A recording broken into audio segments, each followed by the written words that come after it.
Deixa que eu falo, tudo bem, galera? Eu sou Alex Bagé, tô passando aqui para nossa resenha sobre futebol e eu quero falar sobre os últimos detalhes que faltam para que o Grêmio possa anunciar oficialmente a contratação do Everton, jogador que está vindo do São Paulo numa negociação que envolve a ida do centroavante Luciano. Bom, tem algumas situações que ainda estão pendentes para que esse negócio possa ser fechado, mas o Luciano não vai jogar mais com a camisa do Grêmio, o Everton não vai jogar mais com a camisa do São Paulo e esses dois jogadores serão realmente trocados. Isso deve ser anunciado nas próximas horas. Antes de eu começar a bater esse papo aqui, eu quero falar também sobre o que eu considero em que peça pode se encaixar o Everton nesse time do Grêmio, em que posição. Vamos lá então, dá o like no vídeo aí, dá o joinha para fortalecer a resenha, te inscreve no canal, espalha nos grupos de WhatsApp e aperta o sininho aí para receber as notificações. Vamos lá.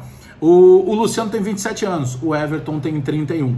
O Luciano é um centroavante, eu não diria um centroavante referência, ele é um segundo atacante, ele faz uma jogada de movimentação de falso 9.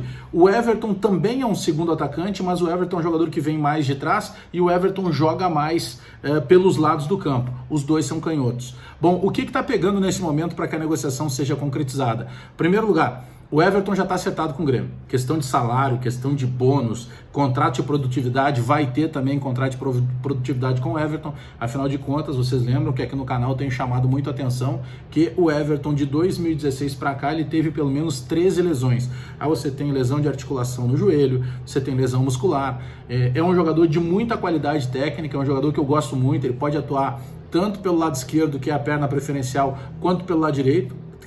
Até acredito que ele tenha jogado mais pelo lado direito, só que se a gente pegar os últimos, vamos pegar os últimos 2, 3 anos para cá do futebol de maneira geral, mas principalmente o futebol brasileiro, os treinadores eles têm invertido a todo momento o posicionamento desses jogadores de lado de campo, né? Porque se o cara tem a perna preferencial canhota, que é o caso do Everton, poxa, se ele jogar pela esquerda ele vai dar profundidade, sim, mas se ele jogar pela direita ele vai fazer jogada diagonal e vai facilitar para que ele possa ter arremate. Eu gosto muito do Everton, principalmente o momento, e imagino que tenha sido o melhor momento na carreira do Everton, a passagem dele com a camisa do Flamengo. Pelo São Paulo ele conseguiu jogar, mas que o grande problema são essas lesões que acabam tirando a possibilidade de sequência que ele faça. E mais, sabe que por mais que seja um assunto daqui a pouco antipático, porque o torcedor fica sempre empolgado quando fala em negociação, não, mas espera aí, poxa, tá zicando, tá falando nas lesões, mas não tem como deixar isso fora, porque o Everton só não foi um jogador que daqui a pouco tenha chegado, inclusive, a camisa da seleção brasileira principal, sendo novamente convocado, como ele vinha sendo convocado sempre nas categorias de base da seleção brasileira, justamente porque ele foi muito atrapalhado pelas lesões. Bom, o Renato, eu acredito que se a gente pegar o Robinho, que foi anunciado na semana passada, e o Everton, que deve ser anunciado nessa semana, são jogadores que chegam num primeiro momento para uma composição de elenco. Mas pela experiência e por se tratarem de jogadores que têm uma indicação direta do Renato, eu acredito que muito em breve o Renato vai utilizar ou vai buscar uma maneira de colocar esses dois jogadores no time. Eu não acredito que tenha espaço hoje para os dois, mas o PP ficou com a vaga do Everton. Quem pode perder essa vaga do Everton é o PP, não é alguém chegar e tirar. Porque se o PP continuar jogando daquela forma que ele entrava, principalmente no segundo tempo dos jogos, e a maneira que ele conseguia entregar um diferencial para o time do Renato, eu tenho certeza que o Renato não tira ele, que o Renato pode ter um Robinho fazendo composição, tanto pelo lado do Alisson, que vem jogando muita bola. Aliás, o Alisson cresceu demais com a entrada no time, principalmente do Orejuela. O Orejuela, ele adiantou um pouco esse time, esse lado direito do time do Grêmio, e automaticamente é como se ele tivesse empurrado o Alisson, tipo, Alisson, deixa que eu jogo aqui e vai te virar em outras posições. E aí o Alisson começou a jogar por dentro, o Alisson começou a fazer jogada ali de fundo, o Alisson começou a inverter posicionamento com o PP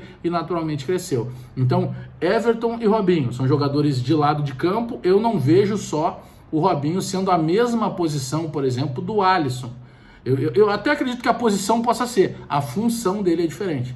E a questão do Everton, que está chegando agora, é a mesma coisa. Ele pode fazer a posição que era do Everton Cebolinha, ele pode fazer essa posição que está agora na mão do PP, mas ele tem uma função diferente. Ele é um jogador mais armador. O Everton era o jogador que pegava essa bola no pé, que fazia jogada diagonal, que fazia jogada de aproximação, que eu penso que está faltando muito hoje no Grêmio. O Grêmio, o melhor Grêmio dessa era Renato, dos últimos 4 anos, sempre foi o Grêmio jogando com setores aproximados, com troca de passes curtos, reduzindo a margem de erro e a possibilidade de interceptação do adversário. Esse foi o melhor Grêmio que nós vimos dos últimos 4 anos. O Grêmio não vem jogando assim. Então esse Everton Cebolinha que saiu, era o Everton que queria a bola no pé. O PP, que hoje é o titular desse lado esquerdo, ele precisa da bola na frente, porque ele explora a valência que ele tem principal, que é a velocidade. O Everton, que está chegando do São Paulo, é um jogador que pode aliar as duas coisas. Ele tem velocidade, ele tem condição de bola, ele tem drible, ele é mais armador em relação ao Cebolinha e até em relação ao PP. Bom, o que está faltando então é simplesmente resolver a pendência ainda com o Luciano. O Luciano tem contrato com o Grêmio até 2022, né? O Grêmio também tem que ter todo um acerto aí, se eu não me engano é o Leganés da Espanha, que ainda tinha um direito lá do Luciano, que o Grêmio também tinha comprado, ainda estava pagando esse direito, é o que está faltando, porque o acerto salarial do Everton com o Grêmio, isso já está resolvido, e eu acredito que nas próximas horas, quem sabe nos próximos dias, ainda durante essa semana, o Grêmio possa confirmar a oficialização do negócio.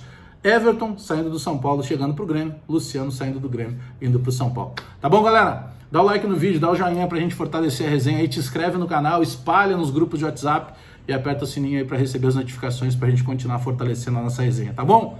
Até daqui a pouco!